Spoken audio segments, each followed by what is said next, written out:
6 மணி நேரம் கொடுத்து பார்க்க மாட்டேங்க. 6 மணி நேரம் கொடுத்தா ஒரு இருமல் கூட இல்லை. அதுக்கு பார்த்தா எல்லாரும் சொல்லுவாங்க, இந்த பையனுக்கு கண்டிப்பா டிபி இருக்கும் அப்படின்னா. ஒரு பார்க்கறாருன்னு சொல்லுவாங்க, சைக்கிள்ல போறத பார்த்தா சொல்லுவாங்க, எனக்கு டிபி இருக்குமே அப்படின்னு சொல்லுவாங்க. பார்க்கறாரு, எனக்கு அது கிடையாது. அபிஷேகம் அதே ஆள் சொல்றாரு அந்த மந்திரவாதி, தம்பி கொஞ்சம் நில்லுங்க, உங்க அல்லேலியோட உயிர் இருக்கு அப்படின்னா. அப்ப எப்படி சொல்றாரு? முதல்ல டிபி இருக்குன்னு சொன்னாரு. ரெண்டாவது மந்திரவாதி பார்த்துட்டு சொல்றாரு, என்ன சொல்றாரு? உங்க அல்லேலியோட என்ன இருக்கு? உயிர் இருக்கு. அப்ப நான் உயிர் இருக்குன்னு இவர் எப்படி சொல்றாரு? டெஸ்ட் பண்ணி பார்த்து சொல்றாரு. டெஸ்ட் பண்ணி பார்த்துட்டு ஏதாவது இருக்கிற சாசங்க அனுப்பி விட்டு பார்த்து கிட்ட போனீங்கன்னா அதுவே எங்க என்ன செஞ்சிருக்கோம் சொல்லி. நீங்க நான் அக்னி சுவாலையா இருந்தோம். நம்ம எல்லாரையும் தேவன் மாற்ற விரும்புறது என்ன? அக்னி சுவாலையாக மாற்ற விரும்புறோம்.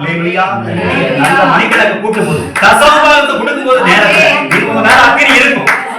எரியறத பாக்க கண்ணால பாக்க கண்ணை திறக்கட்டாலும் உங்க மேல கட்ட கட்ட எரியறத பாக்கலாம். எரி ஒரு நாள் 3 நாள்ல தெரியுது. எத்தனை நாள் தெரியும்? 300 நாள் சொல்லல, 3 நாள் நீங்க செக் பண்ணி பாருங்க. ஒழுங்கா ஒரு மனமா உள்ள உட்கார்றது எதிர்த்து போறது, அங்க போறது, இந்த இதே இருக்க கூடாது. உட்கார்ந்தீங்களா 3 மணி நேரம் முடிச்சுட்டு தான் வெளியே நிற்கும். எந்த ஜபத்துக்கு போனாலும் உட்கார்ந்தாச்சா வெளியே என்ன செய்யக்கூடாது. எதுலையுமே எல்லாத்தையும் ஆஃப் பண்ணி சொல்லணும். புரியுதா? நான் சொல்றேன், ஆண்டவர்கிட்ட போறோமா நீங்க அப்படி இருந்து பாருங்கன்னு சொல்றேன். இருந்து பாருங்க. ஜபத்துக்கு போறோமா, ஆராதனை போறோமா, உள்ள பேசினா முடிச்சுட்டு தான் வெளியே வரணும். அதுக்கடையில வெளியே என்ன செய்யக்கூடாது. அப்படிதான் நல்ல பழக்கத்துல இருந்தோம்னா ஆண்டவர் நம்ம ஒரு 80 வயசுல ஒரு தாத்தா சர்ச்சை வருவாங்க. வீட்டுல இருந்தா அடிக்கடி உரியும் போன பாத்துருவோம். ஆனா இல்ல 3 மணி நேரம் சார்பா உட்காருவாங்க. சின்ன சின்ன வயசுல உள்ளவங்களா வேலையை எரிச்சு போவாங்க. பாஸ்டர் எனக்கு மட்டும் எந்த பிரச்சனையுமே இல்லையே அப்படிங்க. அப்போ இவங்க எல்லாருமே வெளியே போகணும் அப்படிங்கறதுதான் போறாங்க. பாஸ்டர் பிரச்சனை இருக்காரு, வெளியே போயிட்டு கொஞ்சம் காசு வாங்கிட்டு செய்வோம், தண்ணி குடிக்க சொல்லி போயிட்டு வருங்கிறதுக்காக எரிச்சு போகுது. ஆனா ஒரு வயசானவர் 80 வயசு மேல சொல்றாரு, 10 நிமிஷம் வரைக்கும் எந்திரிச்சு போகக்கூடிய ஆளு 3 மணி நேரம் உட்கார்ந்து முடிச்ச உடனே கிளம்புறாரு. தேவனுடைய சமூகத்துல உட்கார்ந்து இருக்கும் போது அந்த காரியங்கள் எதுவுமே நமக்கு இடையில என்ன செய்யாது. பரிசுத்த ஆவியாருடைய அபிஷேகத்தை என்ன செய்யணும்? நம்ம பெற்றுக்கொள்ளணும். நிச்சயமா என்ன செய்யணும்? பெற்றுக்கொள்ளணும். ஞானஸ்தானத்தை முடிச்சோம் அப்படிதானா? தண்ணியினால் என்ன செய்யணும்? ஞானஸ்தானம் ஜலத்தினால் பிறக்கணும். ஆவினால பிறக்கிறது என்ன சொல்லுங்க? பரிசுத்த ஆவியாருடைய அபிஷேகம். ஆனா ஞானஸ்தானம் டெய்லி இருக்கணும். லேலியா சொல்லுங்க, அபிஷேகத்துல நிறைஞ்சு ஜெபம் பண்ணணும். அப்பதான் நம்ம மேல அக்கினி இருக்கும். அப்ப நம்ம மேல அக்கினி என்ன செய்யும்? இருக்கும். அப்படியே பிரசன்னம் தான் நமக்கு ட்ரெஸ், ஆவிக்குரிய ட்ரெஸ்ஸா என்ன செய்யுது இருக்குது. அதை நீங்க காத்து கொண்டீங்கன்னா கர்த்தர் நிச்சயமாகவே உங்களை வல்லமை உள்ள பாத்திரங்களா பயன்படுத்துவார். ஒரு சபையில இருக்கீங்கன்னா நம்ம கேட்கணும், ஆண்டவரே இந்த சபையில சேர்த்திருக்கீங்களாப்பா, நான் கண்ணா இருக்கிறேன்னா, நான் காலா இருக்கிறேன்னா, நான் எந்த பயமா நீங்க வச்சிருக்கீங்கன்னு சொன்னா உங்களுக்கு தெளிவா உங்க வேலை என்னங்கிறத சொல்லிடுவார். இல்லையா? சொல்லுமா?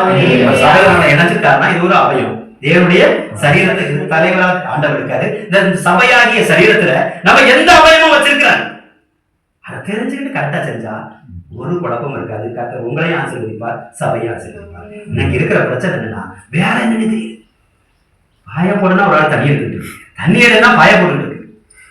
இதான் பிரச்சனை. நமக்குள்ள வேலை என்னன்னு தெரியும். ஒரு சபையில நம்ம நாட்டப்பட்டிருக்காங்க, ஆண்டவர் இந்த சபையில சேர்த்து நான் எப்படி என்ன செய்யணும், சபையில என்னுடைய வேலை என்ன, அது மட்டும் தெரிஞ்சு அதை மட்டும் செஞ்சாலே கர்த்தர் நம்மளை ஆசீர்வதிக்கிறார். நமக்கு ஒரு வேலை வச்சிருக்காரு, கொண்டு வச்சிருக்காரு, சபையில சேர்த்திருக்காரு. நம்ம எல்லாம் சொன்ன வேலையை விட்டு எத்தனை வேலையை முடிச்சாலும் அம்மா அப்பா சொல்லுவாங்க, ஏமா 4 கூட தண்ணி எடுத்து வைன்னு சொல்லிட்டு இருப்பாங்க. இவங்க அதை மட்டும் விட்டுட்டு மாதிரி எல்லாம் நான் வீட்டை பெருக்கிட்டேன், பாத்திரம் கழுவிட்டேன் எல்லாம் சொன்னாலும் வந்த நபர் எப்படி கேட்பாங்க? 4 கூட தண்ணீர் எடுத்து வைக்க சொன்ன எடுத்து வச்சியா அப்படி கேட்பாங்களா? கேட்க மாட்டாங்களா? கேட்பாங்க. அதை செய்யாம எதை செஞ்சாலும் அவங்க சமரசம். அப்படித்தானே? சரிதானே? அவங்க சொன்னது என்ன? 4 கூட தண்ணீர் எடுத்து வச்சு அடுத்த வேலை செஞ்சா பிரச்சனை இல்லை. அவங்க சொன்னாங்க 4 கூட தண்ணி எடுத்து வைமா அப்படின்னாங்க. இவங்க அதை மட்டும் செய்யாம வீட்டை பெருக்கிருக்காங்க, தொடச்சிருக்காங்க, கழுவிருக்காங்க, எல்லாம் சமையல் பண்ணிருக்காங்க, எல்லாம் எடுத்துட்டோமா அப்படின்னு. ஏமா நான் சொன்னதை செஞ்சீங்க, 4 கூட தண்ணி எடுத்து வச்சு அதுதான் அப்படிதான் எனக்கு ஆவிக்குரிய காரியங்கள் பேசு. சரிதானா? தேவன் சபையில நம்ம வைத்திருக்காருன்னா, நம்மள தேவன் அழைத்திருக்காருன்னா நம்ம வேலை என்னங்கிறது முதல்ல நமக்கு என்ன செய்யணும்? தெரியணும். தெரிஞ்சாதான் அநேகர் நம்ம எதிர பண்ண மாட்டோம். அல்லது நம்ம எதையாவது ஒண்ணு செஞ்சு அடுத்தவங்க வேலையை செஞ்சு அவங்களே விட தள்ளி நாம விழுந்து இதான் இடறதுக்கா. இதான் என்ன சொல்லுங்க? இடறதுக்கா. அப்ப அபிஷேகத்தை நம்ம என்ன செய்யணும்? பெற்றுக்கொள்ளணும். வேதத்துல இங்க போட்டிருக்கு, ஒரு வசனத்தை மட்டும் நம்ம வாசிப்போம். அப்போ சிலர் 1:8 நீங்க வாசிக்கும் போது வரும்போது நீங்கள் பலனடைந்து எருசலேமிலும் யூதேயா முழுவதிலும் சமாரியாவிலும் பூமியின் கடைசி பரியந்தம் எனக்கு சாட்சிகளாய் இருப்பீர்கள் என்றார். தேவனுடைய ஆவியானவர் வந்தா நம்ம ஆண்டவருக்கு சாட்சியா சுருக்கமா சொல்லுங்க. சொல்லுமா தேவ ஆவியானவர் நமக்குள்ள வந்தா நம்ம யாருக்கு சாட்சியா இருக்கலாம் சொல்லுங்க? ஆண்டவருக்கு தேசமண்டலம் சாட்சியா இருக்கா தேவனுடைய அபிஷேகத்தை என்ன செய்யறாரு? இந்த அபிஷேகத்தை நம்ம நிறைவு பெற்றவங்க இன்னைக்கு இருக்கிற சபை அந்நிய பாச அடையாளத்தோட அபிஷேகம் பெற்றிருக்காங்க அப்படின்னா. ஆனா அதுக்கு அடுத்த கட்ட அதுக்கு 1 Corinthians 12 அதிகாரத்துல 9 வரங்கள் இருக்கு. இதற்கு சொல்லுங்க 9 வரங்கள் இருக்கு. இந்த சபையுடைய வளர்ச்சிக்காக ஆண்டவர் வரங்களையும் மக்களுக்கு கொடுத்துதான் என்ன செஞ்சிருக்கிறாரு? வச்சிருக்கிறாரு. ஆனா நிறைய பேருக்கு எனக்கு இருக்கிற வரம் என்னன்னு என்ன செய்யல தெரியல. அதான் பிரச்சனை. ரெண்டாவது பாத்தீங்கன்னா அதை ஆபரேட் பண்றதுக்கு என்ன செய்யணுங்கிறது என்ன செய்யல தெரியல. சரி அப்படியே ஆபரேட் பண்ணாலும் அடுத்து சொல்லிடுவாங்க எல்லா ரகசியமும் எனக்கு தான் தெரியுது. பாஸ்டர் என்ன செய்யல ஒண்ணுமே தெரியல. சபையில நடக்கிறத எல்லாத்தையுமே என்கிட்ட சொல்ல பாஸ்டருக்கு ஒண்ணு தெரியும்னு சொல்லி அவங்க இழந்து போயிடலாம். நிறைய சபையில அப்படிதான் இருக்கு. ஒரு அம்மா படிக்கிற அம்மா ஒரு சபையில இருந்தாங்க. அவங்ககிட்ட சொன்னாரு ஆண்டவர் சொன்னாராம், ஏமா வண்டி ரிவர்ஸ் கியர்ல போகுதுன்னு சொல்ல முடியாது. எப்படி அந்த மாதிரி வண்டியும் தெரியாது ரிவர்ஸ் கியர் தெரியாது. புரியுதா? தெற்கு தரிசனம் கிருபை ஆர்டர் கொடுத்திருந்தாங்க. அப்ப பாருங்க அது சொன்னாரு உள்ளத்துல சொல்றாரா வண்டி ரிவர்ஸ்ல போகுதுன்னு சொல்லு, வண்டி ரிவர்ஸ் கியர்ல போகுதுன்னு சொல்லு. ஆண்டவரே ரிவர்ஸ் கியர்னா என்ன அப்படின்னு தான் கேட்கு. நான் சொன்னதை சொல்லு. சொன்ன உடனே பக்கத்துல இருக்க ஆளு தெரிஞ்சு பக்கத்துல இருக்க நபருக்கு நான் ஆவிக்குரிய வாழ்க்கையில பின்மாற்றமான போய்கிட்டு இருக்கேன் ரிவர்ஸ்ல போய்கிட்டு தெரிஞ்சு இப்படி சொல்ல வச்சாரு. கடைசியில சொல்றாங்க சபையை பத்தி எல்லாமே யார்கிட்டதான் சொல்றாரு? ஆண்டவர் என்கிட்டதான் சொல்றாரு அப்படின்னு சொல்லி இருக்கிற ஆட்கள் கூட்டத்துக்காங்க கூட்டி எங்க கூட்டி கடைசியில இழந்தாங்க. வரத்தை சொல்லி தந்தா விளக்க வழக்கம் சொல்லி தரணும்ல. கடைசியில அவங்க ரிவர்ஸ் கியர்ல போயிட்டாங்க. அதான் சொல்றேன். என்ன சொல்றேன், வரங்களும் வல்லமைகளும் கிருபைகளும் வரும்போது நம்ம தேவனுக்கு பயந்து ஊழியக்காரர் என்ன சொல்றாரோ அதுக்கு கீழ்ப்படியிருந்தா நீங்க கிரீடமா இருப்பீர்கள். நீங்க ஆண்டவருக்கு பயன்படுவீர்கள். ஆண்டவர் உங்களை உலகம் முழுவதும் தேசத்துக்கு மக்களுக்கு அநேக மக்களுக்கு பயன்படுத்துவார். நீங்க சொல்ற ஆலோசனையை விட்டுட்டீங்கன்னா பேங்க சொல்லி தந்தது ஐடியா இழந்ததும் போயிடும். இழந்தும் தெரிஞ்சிடும் புரியுதா? 9 வரங்கள் 1 Corinthians இருக்கு. உங்களுக்கு தெரியும். இதெல்லாம் தெரியுமா தெரியாதா? ஒரே ஒரு வசனத்தை மட்டும் நீங்க வாசிங்க. இந்த வரங்கள் நமக்குள்ள தேவன் தந்திருக்கிறார். சபையில சேர்க்கும் போது ஆத்மாக்களை கொண்டு வரக்காக தந்திருக்கிறார். ஆனா அந்த சபை வரமானது ஆபரேட் ஆகணும்னா நீங்க ஒரு கரையை சேர்த்தோம் இல்லையா? சொல்லுங்க சும்மா கொடுத்தா ஒருவருக்கு என்ன சொல்லுங்க மதிப்பே தெரியாது. ஆமா கிருபாசனத்தை ஸ்தாபனம் பண்ணாரு பாச சாதையான்னு சொல்லு சாதியஸ்தாசன் சொல்லுவாங்க. அவங்க சொன்னாங்க ஆண்டவரே ஒரு மனுஷன் எனக்கு முன்னால வந்து அவன் வரலாறே வரும் அப்படி சொன்னாங்க. நல்ல காரியமா கெட்ட காரியமா? நல்ல காரியம். தெற்கு தரிசனம் அப்படிதான். ஒரு மனுஷன் வந்து அவன் எதையும் சொல்லக்கூடாது. நான் சொல்லணும் அவன் வீடு எத்தனை அடியில இருக்கு எங்க மரம் இருக்கு அப்படின்னு நான் சொல்லணும். நல்ல காரியம் தான். திருமணம் நல்லா இருக்கா இல்லையா? அதுக்கு கரையை என்ன செலுத்தினா ஆண்டவரே ஒரு 6 மாசம் ஒரு நாளைக்கு ஒரு கருப்பட்டி காப்பி ஒரு முறுக்கு தான் நான் சாப்பிடுவேன். உங்களுக்கு இந்த கரையத்தை செலுத்துறேன். 6 மாசம் நான் உட்காந்து ஜோம் 6 மாசம் இருந்தாரு. 6 மாசத்துல தேவனை கொடுத்தாரு. ஆமா அங்க நின்றுட்டு நம்ம விடலாம் கடகடன்னு ஓடும். இதெல்லாம் நேரில் ஒரு நாள் நான் ஜோம் பண்ணிட்டோம். எதுக்கு சொல்றோம்னா அவங்க ஒரு கரையத்தை செலுத்தினாங்க. வரங்கள் வந்து சும்மா ஆபரேட் ஆகவே ஆகாது. தேவனா ஆபரேட் பண்றாரு. அது நமக்காக அல்ல. யாருக்காக சொல்லுங்க?